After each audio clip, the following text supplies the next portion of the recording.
안녕하세요. 12월 첫째 주 열매 나눔 시간에 함께 해주셔서 감사합니다. 오늘은 전도서 4장 1절부터 6절의 말씀을 통해서 체념이 아닌 자족의 지혜에 대한 이야기를 하려고 합니다. 12월의 주제는 불확실한 시대를 사는 지혜입니다. 전도자는 살아서 학대받는 자보다 죽어서 안식을 누리는 자가 더 행복하다고 말합니다. 또한 과도한 노동과 일의 성공은 시기와 경쟁의 결과일 뿐, 한 손으로 평온을 얻는 것이 두 손으로 바람을 잡으려는 헛된 수고보다 더 낫다고 합니다. 하지만 이것은 모든 수고가 헛되니 아예 손을 놓고 살라는 뜻이 아니라 오히려 작은 일에도 자족하며 안식의 열매를 맺으라는 뜻입니다. 내가 다시 해 아래서 행하는 모든 학대를 살펴보았도다. 보라, 학대받는 자들의 눈물이로다. 그들에게 위로자가 없도다. 그들을 학대하는 자들의 손에는 권세가 있으나 그들에게는 위로자가 없도다.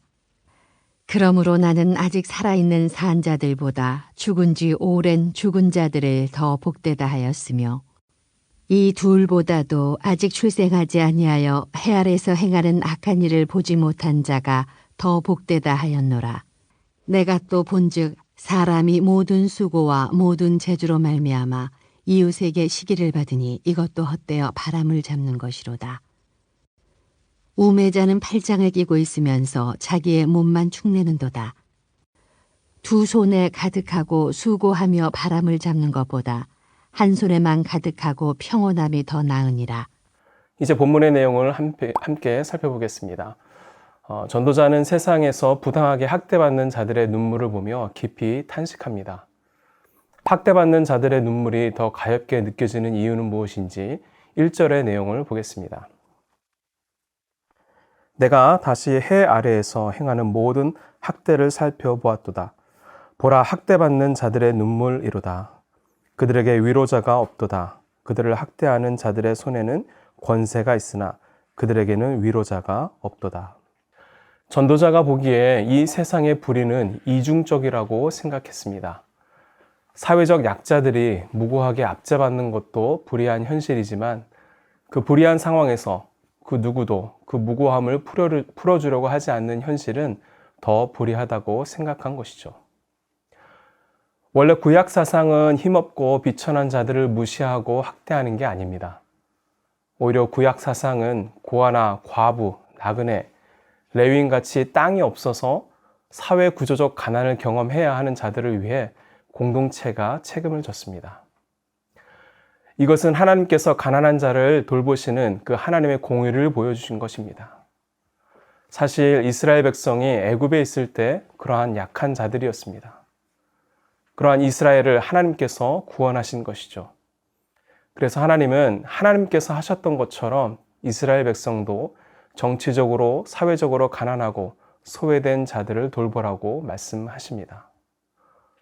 그러나 어느 순간부터 하나님의 공의가 무너지고 힘 있는 자가 약한 자를 착취하는 세상이 되어버렸습니다. 전도자는 이런 불의한 사회 현실에 대해 탄식하고 있는 것입니다. 전도자는 왜 살아있는 자보다 죽은 자가, 또 죽은 자보다 출생하지 않은 자가 더 복되다고 했는지 2절과 3절에서 말씀합니다.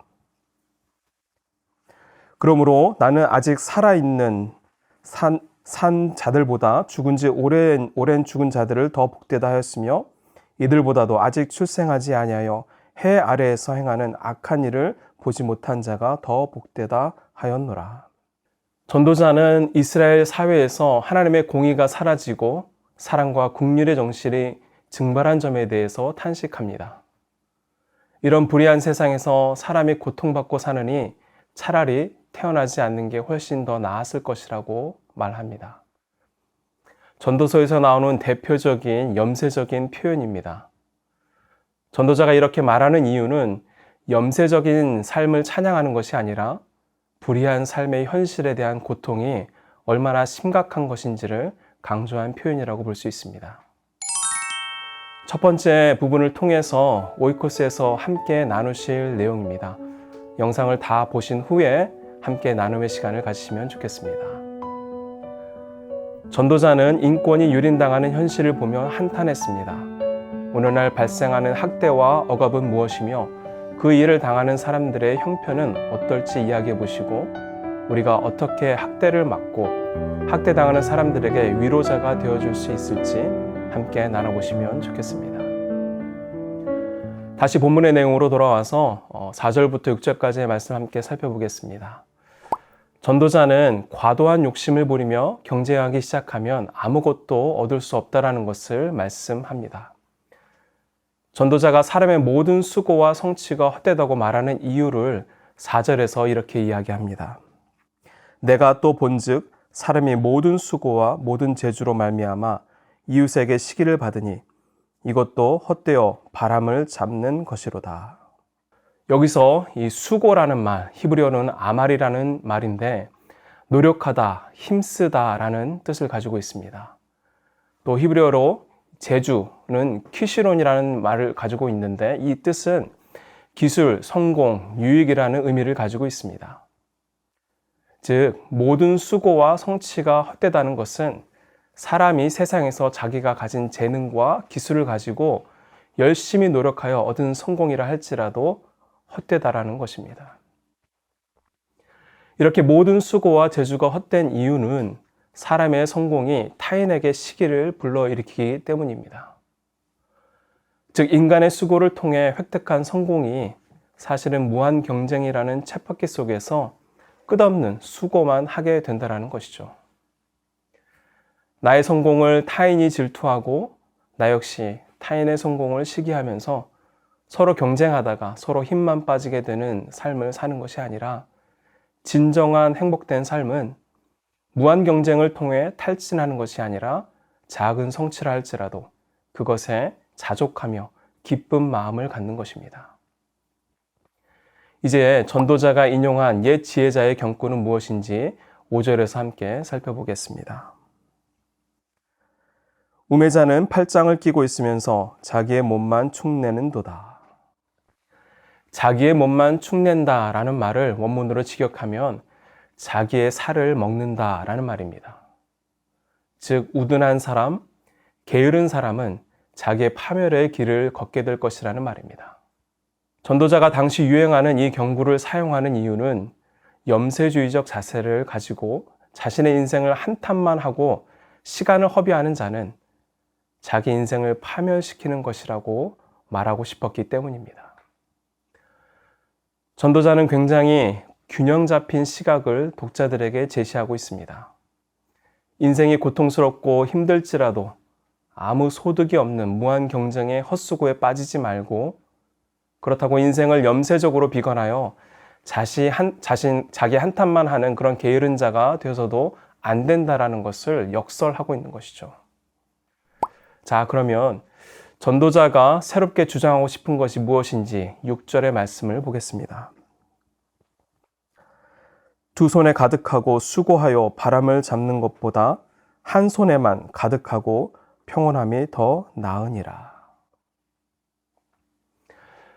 전도자는 사람이 인생을 비관하는 염세주의자도 되지 말고 그렇다고 의미 없는 헛수고로 인생의 행복을 물거품으로 만들지도 말라고 말합니다. 그렇다면 전도자가 주장하는 대안은 무엇일까요?